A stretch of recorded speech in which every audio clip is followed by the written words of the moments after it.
अस्सलाम वालेकुम dear students, कैसे हैं आप लोग? खैरियत हैं, ठीक ठाक हैं, उम्मीद है अच्छे होंगे। Today the topic that we are going to discuss is about molecular mass and formula mass.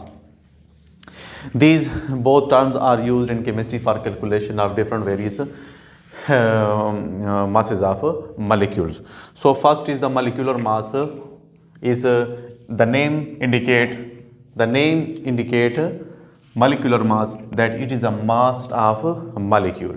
It's a mass of molecule, and we know about and you know about that molecule is formed by the combination of elements in a fixed ratio by mass. So molecular mass calculate करने के लिए हम students, जैसे for example अगर आप एक molecule जैसे H2O की ले लें, तो इनका molecular mass कैसे कैलकुलेट किया जाता है। तो अगर आप इसको डिफाइन करना चाहें कि molecular mass it is actually the sum of atomic masses of all the atoms present in a molecule is called molecular mass। कि उनका सम ले लें, जो भी एटम्स उस मॉलिक्यूल्स के अंदर हिस्सा लेते हैं उनका आप उन एटमों का आपस में अगर आप सम ले लें, उसको ऐड कर लें, तो जो भी प्रोडक्ट हमें हासिल होता है वो हमारे पास मोलिकुलर मास कहलाता है। जैसे हमारे पास अगर आप वाटर का मोलिकुलर मास कैलकुलेट करना चाहें तो इसको हम कैसे कैलकुलेट करेंगे? सिंपल एग्जांपल से, हाइड्रोजन का एटॉमिक मास ऑफ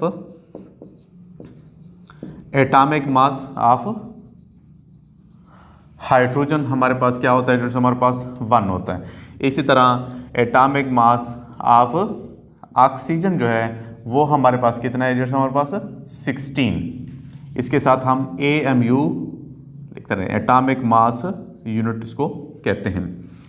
कि हाइड्रोजन का एटॉमिक मास हमारे पास 1 AMU है, जबकि ऑक्सीजन का 16 AMU है। अब यहाँ पर चूंकि हमारे पास हाइड्रोजन के 2 एलिमेंट्स मौजूद हैं, तो यहाँ पर उसको हम 2 से मल्टीप्लाई करेंगे। एक उसका एटॉमिक मास उसका 1 होता है, लेकिन यहाँ पर चूंकि 2 हैं तो 2 से उसको हम मल्टीप्लाई कर लेंगे।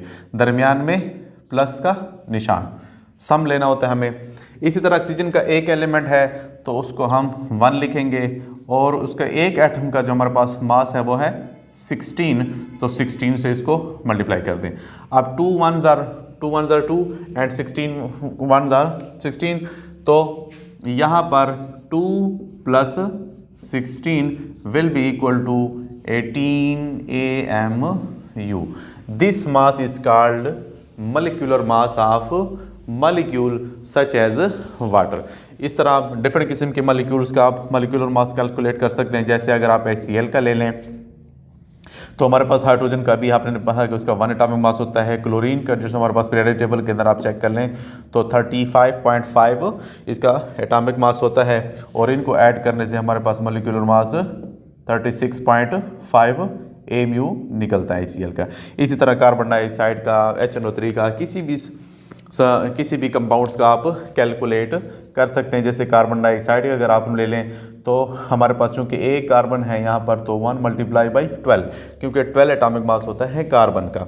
इसी तरह दरमियान में प्लस, चूंकि 2 ऑक्सीजन हैं तो यहाँ पर 2 लिखें, और एक ऑक्सीजन का एटॉमिक मास 16 AMU होता है, तो यहाँ पर 16 और इसको मल्टीप्लाई कर लें तो 2 12 1s are 12 और प्लस 2 16, तो ये हमारे पास हो जाएगा 32, और इनको ऐड करें तो हमारे पास मोलिकुलर मास निकलता है जी इसका 44 AMU।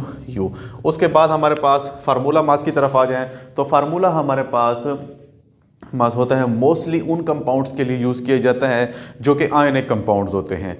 Ionic compounds and those compounds which can dissociate after putting in a water, यानी वो सब्सटेंसेस जिसको आप किसी भी सॉल्वेंट के अंदर या मोस्टली वाटर के अंदर डालें तो उनके आयंस जो होते हैं ना वो डिसोसिएट हो जाते हैं, और इंडिविजुअली वो उनकी हाइड्रेशन हो जाती है, डिसोसिएट हो जाते हैं। यानी इस किस्म की कंडीशन इनमें नहीं होता, या HCl के अंदर ऐसा नहीं होता कि ये आसानी से इतना सा मतलब जल्दी से इनका कोवलेंट बॉन्ड टूट जाए, रिएक्शन हो जाए। जबकि आयनिक कंपाउंड मोस्टली चूँकि मुकम्मल तौर पर ट्रांसफ़र ऑफ इलेक्ट्रॉन से बनते हैं तो ये आसानी से डिसोसिएट हो जाते हैं। कहने का मतलब है जो हमारे पास formula mass mostly ionic compounds के लिए यूज़ किया जाता है, because ionic compound does not contain molecule but it contain formula unit.